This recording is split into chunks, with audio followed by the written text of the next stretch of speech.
Well, it's another day, another chance to get things right. I was thinking of some licks that I picked up off of, I don't know if Keith Richards or Brian Jones played this, also Jimmy Page. It's the blues scale, or minor pentatonic, of course, where we do a bend like this.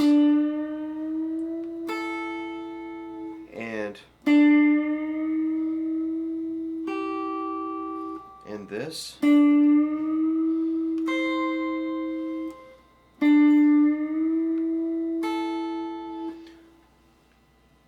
I'm going to take it up an octave and go.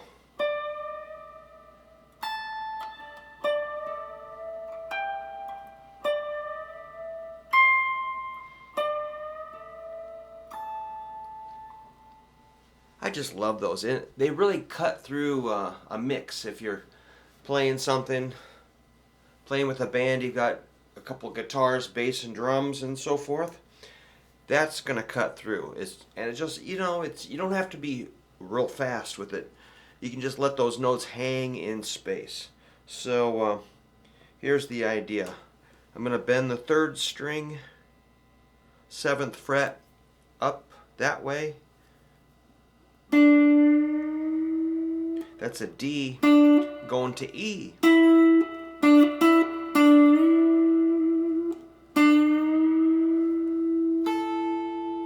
Then I make use of string skipping. I go to the first string, 5th fret, which I'm already kind of anticipating that. It's kind of like this is rock and roll ready position. Like, are you ready to rock? Yes. Versus what?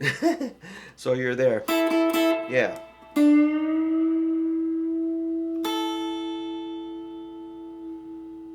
That's. And then I'm going to target this G on the 2nd string, 8th fret. That's called our dominant 7th or flatted 7.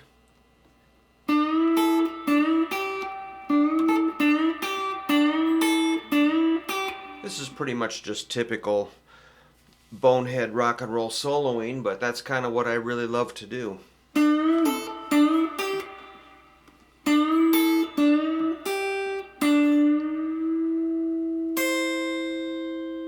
Then we get that C, which sounds very crazy. That's a flatted 3rd, a minor 3rd.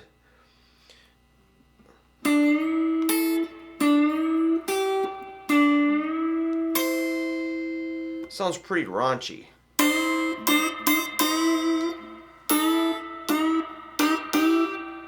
And you could mix and match those notes any way you can slop them together.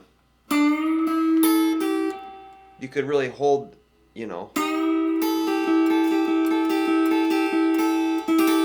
that's pretty difficult to hold that bend up in place. So you want to be in tune with your bend, of course.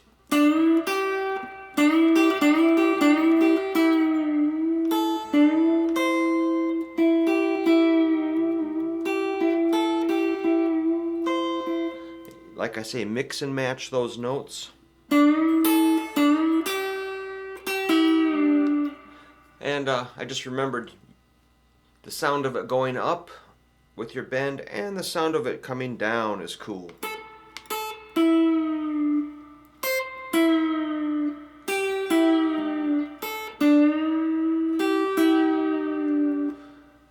Just a nice, boy, that's kind of tough on the fingers though. Alright, now let's take it up an octave. That's where I really like it.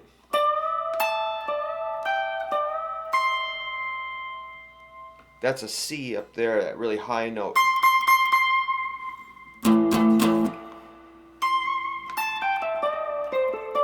This is like on the end of Black Dog by Led Zeppelin.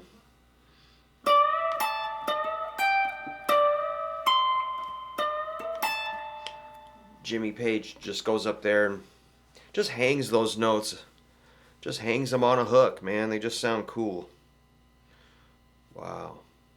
So if you ever want to kind of tune your ear in on the key on this particular exercise and many others, just remember to come back to that. Good old A5. That's super important to remember that. And, to me, that's just like, the sky is blue, grass is green, and that's an A5.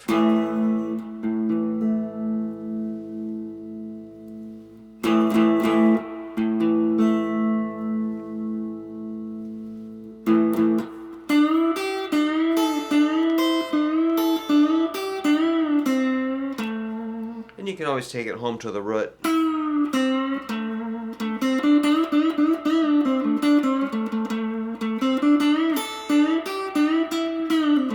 I just remembered one more. That one's almost too obvious, isn't it? Where you bend.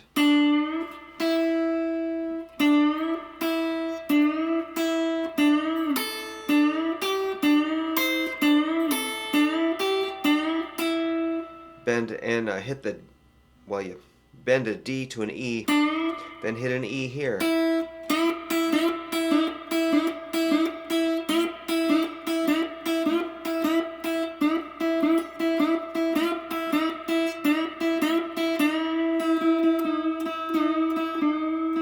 It's kind of hard to get them in tune when you've got a tremolo, because the string, when it bends, when you bend, it kind of pulls this down. It's hard to get it in tune. So this note is kind of going like that when I bend.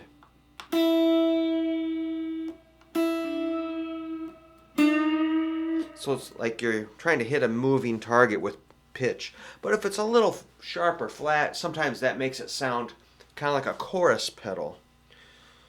You know what a chorus pedal is? It blends the original signal with a little bit of an out of tune signal. And what's a chorus? Like a group of singers where, why does a group of singers sound so awesome? Because they're slightly out of tune and it just makes the note sound huge.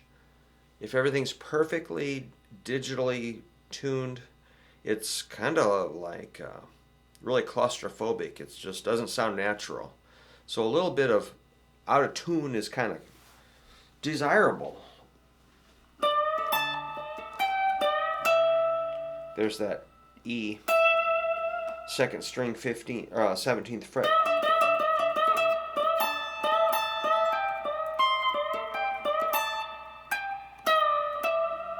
So just any combination of those notes, you're going to hit something that's usable on,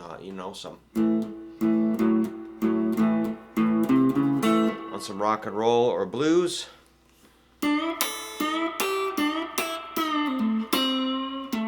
It could work for some country music too, especially if you're in the key of C.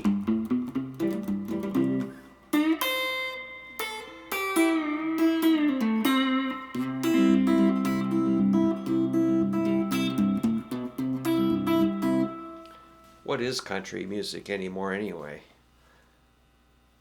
I don't know, but it used to sound kind of like that. Anyhow, that's cool, huh?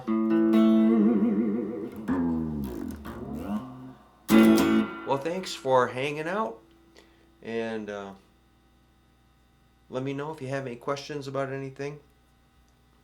If you have any requests, I will spring into action, because I got nothing going on here other than waiting for this fucking pandemic to be over. All right.